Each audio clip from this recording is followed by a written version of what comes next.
খলবলিগঞ্জ নামের একটা গ্রাম ছিল, যেখানে লক্ষণ নিজের পরিবারের সাথে থাকত। লক্ষণের বাবা নমনলাল একজন মজদুর ছিলেন। কখনো কারোর বাড়ি বানাতে ওনার সাহায্য করত, কখনো কোনো কয়লার খাদানে কাজ করতেন। তুমি সারা দিন বাড়িতে কি করো বাবা? তোমার বয়সের ছেলেরা দেশের সেবা করছে, নিজের মা বাবার সেবা করছে, যোগ্যতা অর্জন করছে, আর তুমি এখানে সারা দিন বাড়িতে বসে থাকো সব সময়। তুমি আবার আজে বাজে কথা বলছো তো বাবা। তোমাদের আমি মুখ উজ্জ্বল করবই, এমন মুখ উজ্জ্বল করবো যে সবাই হাঁ করে দেখতে থাকবে। সকাল থেকে উঠি বিছানা পর্যন্ত তো ঠিক করিস না, আমাদের নাম কি করে উজ্জ্বল করবি তুই? চান করে কাপড় ধুয়ে দিস, আমাদের জন্য এইটুকুই যথেষ্ট। লক্ষণ এই কথার পর রেগে নিজের বাঁশি নিয়ে ওখান থেকে চলে যায়। সব সময় মা বাবা আমাকেই বকতে থাকে। হ্যাঁ, আরে মাঝে মাঝে তো এমন মনে হয় যে আমি বাড়ি ছেড়ে কোথাও পালিয়ে যাব। এই গ্রামে কেউ আমাকে বোঝার মতন বা আমার সাথে কথা বলার মতন কেউ নেই। এইটুকু বলে লক্ষণ বাঁশি বাজাতে শুরু করে। বাঁশির মধুর গীত পুরো জঙ্গল আর পুরো গ্রামে ছড়িয়ে পড়ে। তার মধুর স্বর একজন বাঁশুরি ওস্তাদ শুনে নেয়। এই ছেলেটার মধ্যে দেখছি বেশ প্রতিভা রয়েছে। আমি যদি একে আমার শিষ্য বানিয়ে নিই তাহলে আমি অনেক রোজগার করতে পারবো। এর সাথে কথা বলে দেখি না। বাঁশি বাদক লক্ষণের কাছে গিয়ে বলেন, আরে বাহ ভাই বাহ, তুমি তো খুব ভালো বাঁশি বাজাতে পারো। হ্যাঁ, তা এমন বাঁশি বাজানো তুমি কোথায় শিখলে? এটা আমার দাদুর বাঁশি। উনি আমার জন্মদিনে আমাকে উপহার দিয়েছিলেন। আমি এটা দিয়ে তো আরো ভালো ভালো ধুন বাজাতে পারি। লক্ষণ অনেক ধরনের ধুন ওই বাঁশি দিয়ে বানায় আর নিজের গুণ ওস্তাদকে দেখায়। সত্যি তোমার মধ্যে বেশ প্রতিভা রয়েছে। তুমি কি আমার সাথে কাজ করবে? আমরা একসাথে অনেক গ্রামে আর শহরে গিয়ে কাজ করব। আলাদা আলাদা জায়গায় গিয়ে বাঁশি বাজিয়ে বাজিয়ে পয়সা রোজগার করব। ওস্তাদের কথা শুনে লক্ষণ চিন্তায় ডুবে যায় আর ভাবতে শুরু করে, এই ওস্তাদের কথাটা আমি বরং রাজি হয়ে যাই। অন্তত পক্ষে দুবেলার খাবার তো আমি পেয়ে যাব, আর বাবার জন্য আর পরিশ্রমও করতে হবে না। হ্যাঁ, আগে আমি রাজি আছি। আমি আপনার সাথে আলাদা আলাদা জায়গায় গিয়ে নিজের প্রতিভা দেখাতে পছন্দই করব। পরের দিন থেকেই দুজনই ওস্তাদ আর লক্ষণ গ্রামে গ্রামে গিয়ে বাঁশি বাজাতে শুরু করে। লোকেরা নিজের মন অনুযায়ী পয়সা দিয়ে দিত, যা দিয়ে তাদের ভালোই রোজগার হতে শুরু করে। কিছুদিন কেটে গিয়েছিল। লক্ষণ এখন নিজের বাড়িতে টাকা দিতে শুরু করেছিল। এটা দেখে আমার খুব ভালো লাগছে বাবা, যে এখন তুমি কয়েকটা পয়সা বাড়িতেও দিচ্ছ দেখছি। এখন তো আমার মনে হচ্ছে আমার ছেলে সত্যি বড় আর বুদ্ধিমান হয়েছে। বাবা, আমি তো সবসময় তোমার পাশে থাকতে চেয়েছি, কিন্তু তুমি আমাকে সবসময় আজে বাজে খোঁটা দিতে। বাবা, কোনো বাবা নিজের ছেলেকে খোঁটা দেয় না, বরং উপদেশ দেয়। আর মা বাবার উপদেশ বাচ্চার আগামী দিনের ভবিষ্যৎকে আরো ভালো করে তোলে। তক্ষুনি ওখানে লক্ষণের মা চলে আসে। তোর বাবা একদম ঠিক বলছে লক্ষণ, তোকে নিজের বাবার বকার খারাপ পাওয়া উচিত নয়। এখন তুই নিজেকে দেখ, এটা তোর জন্যে বাবার বকার কারণেই হয়েছে যে আজ তুই বাড়িতে 4টে পয়সা তো দিচ্ছিস। তুমি চিন্তা করো না মা, এখন তো আমি সবে বাঁশি বাজানো শুরু করেছি। তোমরা দেখে নিও, একদিন আমার এই বাঁশির ধুন বিদেশেও শোনা যাবে। লক্ষণের কথা শুনে লক্ষণের মা আর বাবা খুব খুশি হয়।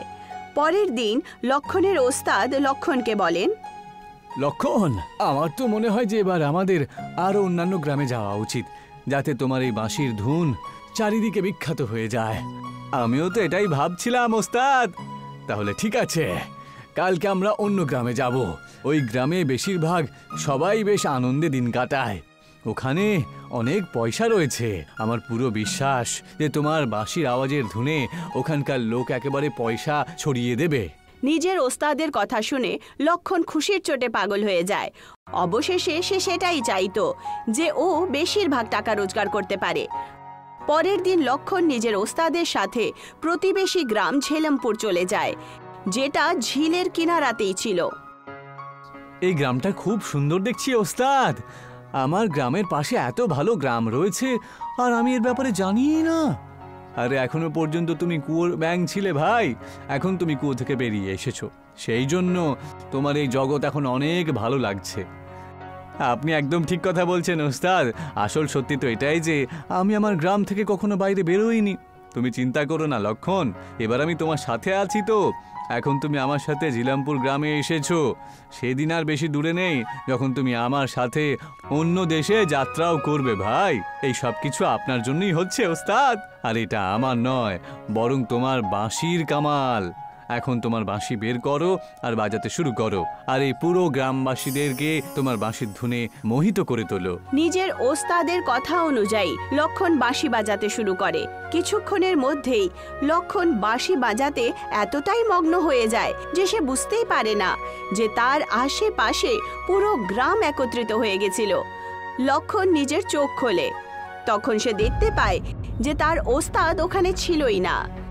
একজন ব্যক্তি যে লক্ষণের দিকে খুব মন দিয়ে দেখছিল, লক্ষণ তার দিকে দেখে বলে, এখানে আমার পাশে আমার ওস্তাদ বসেছিলেন যে, উনি কোথায় গেলেন? লক্ষণের কথা শুনে ওই ব্যক্তি যেন মুগ্ধতা থেকে বাইরে চলে আসে।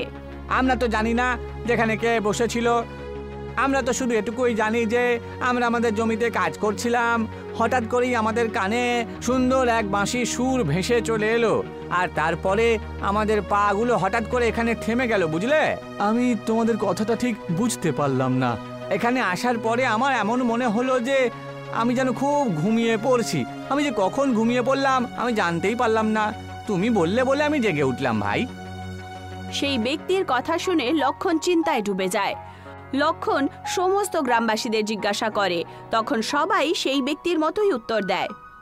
অদ্ভুত ব্যাপার তো, আমি কি এত ভালো বাঁশি বাজাই যে আমার বাঁশির ধুন শুনে সবাই গ্রামের লোকেরা ঘুমিয়ে পড়ল? তক্ষুনি লক্ষণের কানে তার ওস্তাদের আওয়াজ চলে আসে।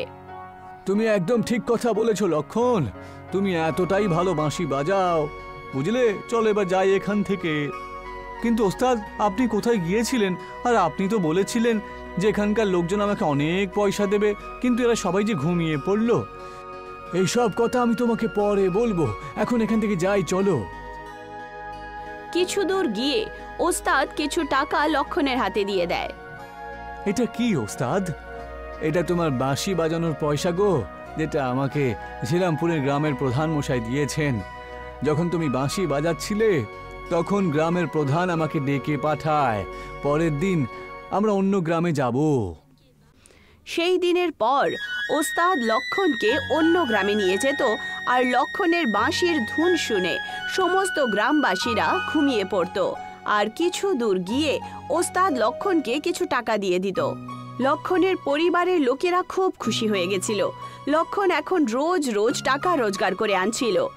একদিন সকালের কথা, লক্ষণ যখন ঘুম থেকে ওঠে তখনই হঠাৎ করে একটা পুলিশের জিপ লক্ষণের বাড়ির সামনে এসে দাঁড়িয়ে পড়ে। কে আপনি, আর এখানে কি করছেন? আরে এমন ভাবে কথা বলছো জানো তুমি কিছুই জানো না, তাই না? কোথায় তোমার ছেলে? তক্ষুনি ওখানে লক্ষণ চলে আসে। কি হলো বাবা? পুলিশ আমাদের বাড়িতে কি করছে? জানি না বাবা, তোমার ব্যাপারে জিজ্ঞাসা করছে। তুমি আবার কিছু উল্টো পাল্টা বা কোনো অন্যায় করনি তো? এসব কি কথা বলছো বাবা? তক্ষুনি পুলিশওয়ালা লক্ষণের কাছে এসে বলে, আচ্ছা, তাহলে তুমি তোমার বাবাকে এটাই বলেছো যে তুমি খুব ভালো সৎপথে কাজ করো? হ্যাঁ, সৎপথে কাজ করি তার মানে কি বলতে চাইছেন? আমি সৎপথে থেকেই কাজ করি। এই বেশি কথা বলো না তো, আমি সব কিছু জানি যে তুমি ঠিক কি করো। 10টা গ্রামে চুরি করার অপরাধে আমি তোমাকে গ্রেপ্তার করছি। পুলিশওয়ালার কথা শুনে নমন লালের পায়ের নিচে থেকে জমি সরে যায়।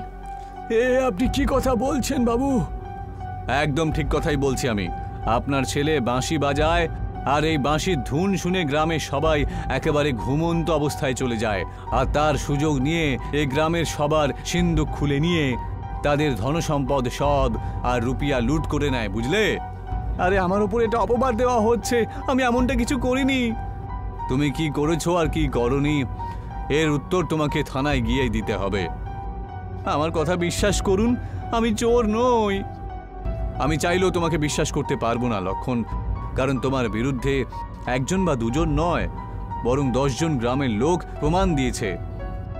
পুলিশওয়ালা লক্ষণকে গ্রেফতার করে জেলের লকআপে পুরে দেয়। তক্ষুনি লক্ষণ হঠাৎ করে কিছু একটা মনে করে। তার মনে পড়ে যে আজ সকালেই তার ওস্তাদ ওকে ডাকতে আসেনি। লক্ষণ খুব গভীর চিন্তায় ডুবে যায়।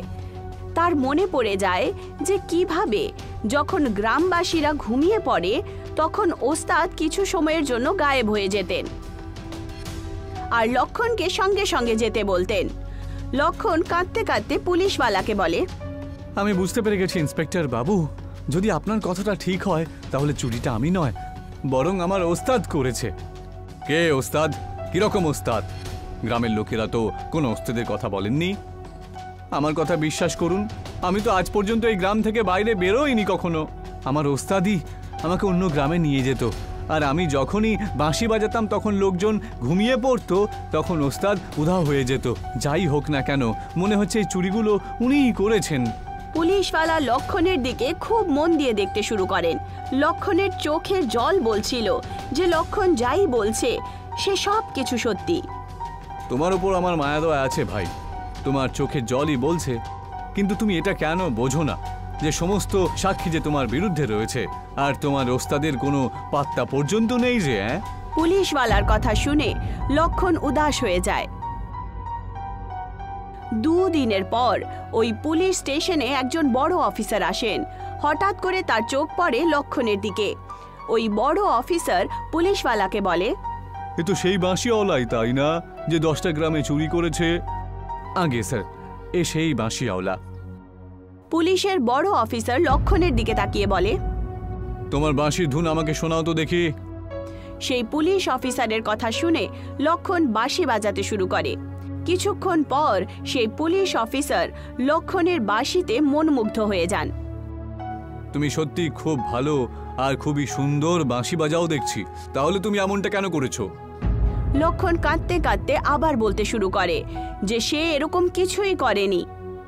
লক্ষণ, তোমার কথার উপর আমার পুরো বিশ্বাস আছে, কিন্তু সমস্ত প্রমাণ যে তোমার বিরুদ্ধে রয়েছে ভাই, তাও তোমার কাছে একটা পথ আছে।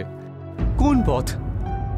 আমি মুম্বাইয়ের কয়েকজন ডিরেক্টরকে জানি, বুঝলে ভাই, যারা বিদেশে মিউজিক্যাল লাইভ কনসার্ট করতে থাকে।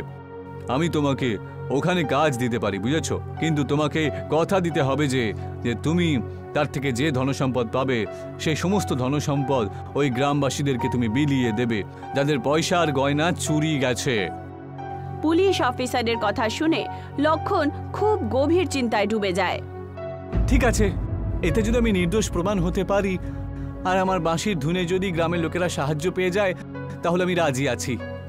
সেই পুলিশ অফিসার লক্ষণকে বড় বড় প্রডিউসারের সাথে দেখা করায়। কিছু সময় পরেই লক্ষণ বড় বড় লাইভ কনসার্টে বাঁশি বাজাতে শুরু করে। লক্ষণের ওপর পয়সার বৃষ্টি শুরু হয়ে যায়। লক্ষণ যেই টাকাই রোজগার করত, লক্ষণ সমস্ত টাকা সেই গ্রামবাসীদেরকে দিয়ে দিত। কিছু সময়ের পরেই লক্ষণ দেখতে দেখতেই অনেক বেশি ধনী হয়ে ওঠে। এখন লক্ষণ এত সম্পত্তির মালিক হয়ে গেছিল যে তার মতো 10টা গ্রাম কিনতে পারত। একদিন লক্ষণ পুলিশ স্টেশনে আসে। তুমি সত্যি চোর নও লক্ষণ, এখন আমার তোমার উপর পুরো বিশ্বাস আছে যে তুমি চুরি করোনি। পুলিশওয়ালা এইটুকু বলেই ছিল, তক্ষুনি একজন বয়স্ক ব্যক্তি ল্যাংড়াতে ল্যাংড়াতে ওখানে চলে আসে। ওই বয়স্ক লোক লক্ষণকে চিনত। আরে তুমি তো ওস্তাদ, আমার ওস্তাদ, যে আমাকে এই বাঁশি বাজানো এইভাবে শিখিয়েছিল। তুমি ঠিকই চিনেছো লক্ষণ, আমি তোমার ওস্তাদ। কিন্তু সত্যি তো এটাই যে আমি ওস্তাদ নামে একেবারে কলঙ্ক, কারণ আমি তোমার বাঁশির ধুনের সুযোগ নিয়ে গ্রামে চুরি করেছিলাম। কিন্তু তুমি এমনটা কেন করেছিলে? আমি লোভে পড়ে বলছিলাম। তাহলে এখন তুমি এখানে কি করতে এসেছো ওস্তাদ? আমি নিজেকে আইনের কাছে সমর্পণ করতে এসেছি। তার কোনো দরকার নেই, আমি গ্রামে সবার পয়সা ফেরত দিয়ে দিয়েছি। কিন্তু তুমি কোথায় উধাও হয়ে গিয়েছিলে? পুলিশ তোমাকে যে অনেক জায়গাতেই খুঁজেছিল। এই সব কিছু আমি নিজের স্ত্রী আর বাচ্চার জন্য করেছিলাম, কিন্তু ভাগ্যের তো অন্য কিছু লেখা ছিল। আমার এই আচরণের জন্যেই যে আজকে আমার পরিবার আমার থেকে দূরে চলে গেছে, আর কেউ আমার সাথে কথা পর্যন্ত বলে না। তোমার সাথে একদম ঠিকই হয়েছে। তুমি কারোর প্রতিভার কিছু সময় পর্যন্ত সুযোগ তো নিতেই পারো, কিন্তু তাকে বা তার প্রতিভার কিনতে পারবে না। এবার তুমি এখান থেকে আসতে পারো। তোমার সাজা এটাই যে তুমি এইভাবেই ঘুরে বেড়াও পথিকের মতন। ওস্তাদ ওখান থেকে চলে যান, আর লক্ষণ দেখতে দেখতেই দেশ বিদেশে প্রসিদ্ধ হয়ে যায়।